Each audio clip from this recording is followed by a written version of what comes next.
எல்லாரும் புறப்பட்டாங்க சாமி. மறுநாள் வில்வ மரத்திலேருந்து குலவி கூட எடுத்து கொடுத்த வரைக்கும் அவன்தான்.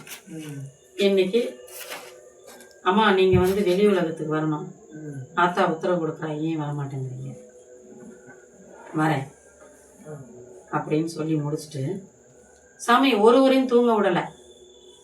எத்தனை மணிக்கு திருவாசு 11 அவங்க கிட்ட சொல்லிட்டேன், ஐயா எனக்கு 12:15 இருந்து 2 மணி வரைக்கும் நான் தியானத்துக்கு போகணும், சிவராத்திரி அன்னைக்கு, அந்த டைமுக்கு விட்டுருங்க. சிவபுராணம் 54 பதிகத்தையும் காலையில 4:30 மணிக்குள்ள ஒரு பிழை இல்லாம படிச்சு முடிச்சுட்டு கோமாதாவுக்கு பூஜை பண்ணி கொடுத்து நவகிரக யாகம் வளர்த்தி பரிபூரணமா முடிச்சு கொடுத்து அவங்களுக்கு வாழ்த்தி, இன்னைக்கு அந்த கோயிலோட இடம் உனக்கு சொந்தமாகும்னு சொன்னேன். அந்த கோயில் இடம் வந்து வேற ஒருத்தருக்கு இருந்த இடம் அவங்களுக்கே சொந்தமாயிடுச்சு. அம்மா வரணும் சொன்னாங்களாம், அம்மா வரலைன்னா அசிங்கப்பட்டிருப்போம். வரணுன்றது விதி, அழகழிக்கணுன்றது உன்னோட கர்மா. அதே மாதிரி 2 மணிக்கு மயக்கம் போட்டு விழுறாங்க. முடியலம்மா என்னால் வேர்க்குது, உயிர் வருமம் கொடுக்குறேன், தெரிஞ்சிட்டாங்க. சொன்ன வார்த்தை என்னன்னா, அம்மா எனக்கு இன்னைக்கு 200 கிலோமீட்டர் கூட இதுக்கப்புறம் ஓட்ட முடியும், வாங்க. நேரடியாக நாமக்கல் ஆஞ்சநேயர் கோயில் வரேன். ஆஞ்சநேயர் கழுத்துல இருந்து மாலை எடுத்து யாருன்னே தெரியல கழுத்தில் போடுறான். அப்போ அத்தனை பேரும் பின்னாடி எல்லாரும் ஒருத்தர் சிலர் கேட்பாங்க, சாமி என்ன தட்டு கொண்டு போய் கொடுத்து மரியாதை வாங்குறீங்கன்னு. தட்டு கொண்டு போறது மரியாதைக்கு இல்லை சாமி. என் தாய், என்னோட தகப்பன், என்னோட உலகம், என்னோட குடும்பம். நான் ஒரு மனுஷ பிறவி தானே தவிர, ஆனா என் குடும்பம்ன்றது வேற. என் குடும்பம் மேலோகம்.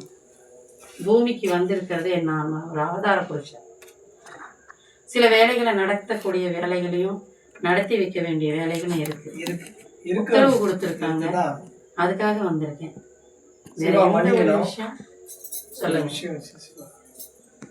ரொம்ப நாளா எனக்கு ஒரு ஆதங்கமே இருந்தது, ரொம்ப ரொம்ப ஆதங்கம். என்ன வந்து நான் கொல்லிமலையில போய் இருக்கிறவங்க வந்து இந்த அம்மா என்ன வந்து இங்க விட்டுட்டு இந்த ஆளுகிட்ட போராடின்னு கிடக்குறேன். போராட்டம் போட்டுக்கின்னு சண்டை போட்டுக்கின்னு திட்டிக்கின்னு பேசிக்கின்னு இப்படி தான் ஓட்டுறேன். ஆனா இவரு அருள் தராரு, முருகன் அருள் தராரு. இந்த அம்மா உங்களுக்கு ஞானத்தை தந்தது முருகர் தானே. அம்மா வந்து இதுவரைக்கும் எனக்கு காட்சி தரல. அம்மா வந்து எனக்கு ஏன் அருள் செய்யல, இதுதான் என்னுடைய எட்டுக்கை அம்மா உருவம். அவளோட மானசீக மகனா மாசத்துக்கு 4 மாசமா அவளோட சீர் வாங்கலன்னு என்னை வந்து திட்டுறா. போகும்போது புடவை வச்சு மாசம் மாசம் எனக்கு சீர் கொடுக்குறவ. எனக்கு மனநிலை சரியில்லை அப்படின்னா கோரக்கர் குகைக்கும் பாம்பாட்டி சித்தர் குகைக்கும் ஃபோனெல்லாம் ஆஃப் பண்ணிடுவேன், ஆன்லைன் வரமாட்டேன். எனக்கு எப்போ நான் வீடு திரும்பணும்னு நினைக்கிறேனோ அப்போதான் நான் வீடு திரும்புவேன். கோரக்கர் குகை இப்போ போக முடியுதா? ஜனவரி மாதம் கண்டிப்பாக நான் கூப்பிட்டு போவேன். இப்போ தண்ணி ஓடுது. ரொம்ப கடுமையா இருக்குது, தண்ணி ஓடுது. கிராஸ் பண்ணா கூட ரொம்ப தூரம் நடக்க வேண்டியதா இருக்கு. 5 கிலோமீட்டர் நடக்கணும், உள்ள இறங்கணும். அங்க ஒரு பெரிய ஞாகம் இருக்கு. அது உள்ள அனுப்புறது எப்படின்னா நம்மளெல்லாம் அனுப்பும். அதுக்கு தெரியும் தான் பிள்ளைங்க வராங்க கூப்பிடணுன்ட்டு. இன்னைக்கு கொல்லிமலை எந்த ஊருன்னு பார்த்தீங்கன்னா என் தாய் வீடு. இன்னைக்கு கிட்டத்தட்ட பார்த்தீங்கன்னா 25 குடும்பம் இருக்கு. இன்னைக்கு எட்டுக்கை அம்மா மேலே போயிட்டாவே நான் பெரும்பகுதி சொல்லிட்டு இருக்கேன் எல்லார்கிட்டையும்.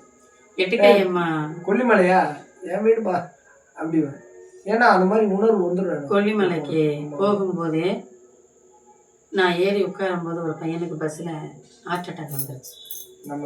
எல்லாரும் வழி விடலை, வழியை விட்டு தள்ளிட்டு அவனோட நாடி பிடிச்சேன். இதயத்துக்குரிய நாடி, இதய ஓட்டம் இது. 5 விரலும் வந்து ராஜ உறுப்புகள், நம்மளோட ராஜ உறுப்பு. தண்ணி போட்டு கழுவிடணும். இப்படி கழுவிட்டு இந்த விரல்கள்லாம் உருவி விட்டால் பழுதா போனதும் சரியாயிடும். இது நம்ம கொடுத்த கடவுள் கொடுத்த வரோம். இதை நம்ம யாரும் ஒழுங்குபட்டம் பண்றது இல்லை. ரத்த ஓட்டங்கள் குறையுது, சரிவர கால் மரத்து போது சரியில்லைன்னா இங்க பாருங்க, இவ்வளவுதான். எல்லா நாடி நரம்புகளும் இதுல உள்ள அடக்கும். சில்லுன்னு ஒரு வைப்ரேட் ஆகும். என்ன முத்ரா இது? பிரமிடு, அதிசய சக்கரம். பிரபஞ்சம் இறங்கும், சில்லுன்னு ஆகும். அப்போ ரத்த ஓட்டங்கள் சீராகும். அம்பாளுக்கும் ஐயனுக்கு நமஸ்காரம் பண்ணி இந்த முத்திரையில் உட்காரும்போது எல்லாத்தையும் பற்றறுத்து நான் ஆன்ம நிலைக்கு வந்துட்டேன்றது உறவை பற்றறுக்கிறது சின்முத்திரை. இது நந்தி முத்திரை. நாம் யாருக்கு விபூதி அர்ப்பணம் பண்ணினாலும் முத்திரையில தான் அர்ப்பணம் பண்ணணும். ஏன்னா அந்நிலைப்பாடுக்கு நம்ம வந்துட்டோம்.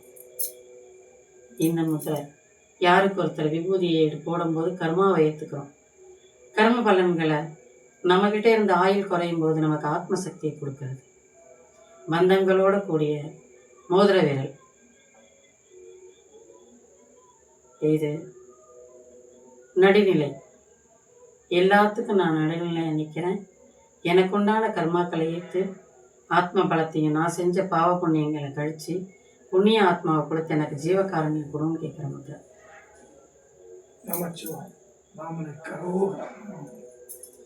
கொல்லிமலை சாதாரண இடம் கிடையாது. கொல்லிமலைக்கு சம்மந்தப்பட்டது பச்சைமலை. காளி இருக்கு அந்த இடத்துல. கஞ்சமலைன்றது நம்ம இந்த மலையெல்லாம் தொடர்பு கூட சம்பந்தப்பட்ட மலைகள். போயிருக்கேன் சாமி. கஞ்சமலையிலிருந்து குளத்திலிருந்து தங்கம் எடுத்து வெய்யப்பட்டதுதான் சிதம்பரம் தங்க பொற்கூரை. இதெல்லாம் ஒன்றோட ஒன்று சம்பந்தப்பட்டது. எத்தனை முறை போயிருப்பீங்க கஞ்சமலை?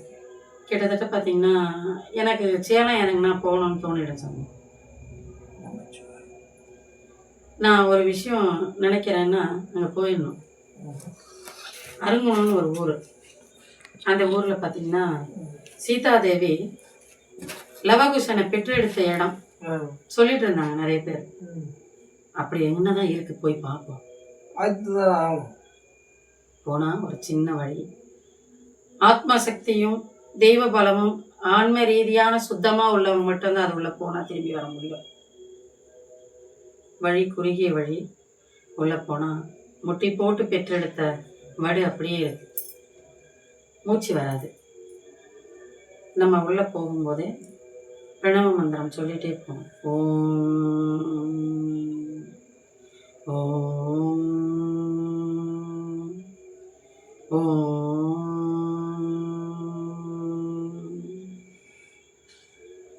இந்த மந்திரங்களை சொல்லும்போது உயிரோட்டங்கள் நடமாடும். திரும்பி வரும்போது நமச்சிவாய நமச்சிவாய அந்த மந்திரம் வெளிக்கொண்டாட மந்திரம். இந்த 2 மந்திரமும் யார் ஒருத்தர் உபதேசம் பண்ணுறாங்களோ பிறவா நிலை பெற்று மரணமில்லா வாழ்வை கொடுக்கக்கூடியவர் அப்பனும் மகனுமாய் விளங்கக்கூடியவர்கள். 5 எழுத்து மந்திரமும் 6 எழுத்து மந்திரமும் சரவணபவா நமச்சிவாய என்ற மந்திரம் உலகத்துக்கு வழிவகுத்து நல்லாசையை கொடுத்து நல்நெறிகளை புகற்றி எப்பவும் இறையருளோடும் எல்லா வளங்களையும் கொடுத்து நல்லவனை செழிக்க வைத்து கெட்டவனை வேறறுத்து எல்லா பிறவி குணங்களையும் ஒரு சேர கொடுத்து நல்லொழுக்கத்தை கற்று தெய்வ நிலைகளை நிலைநாட்டி அரக்கர்களை அழித்து சம்ஹாரஸ்வரமாய் நின்று வெற்றிவேல் முருகனுக்கு அரோகரா.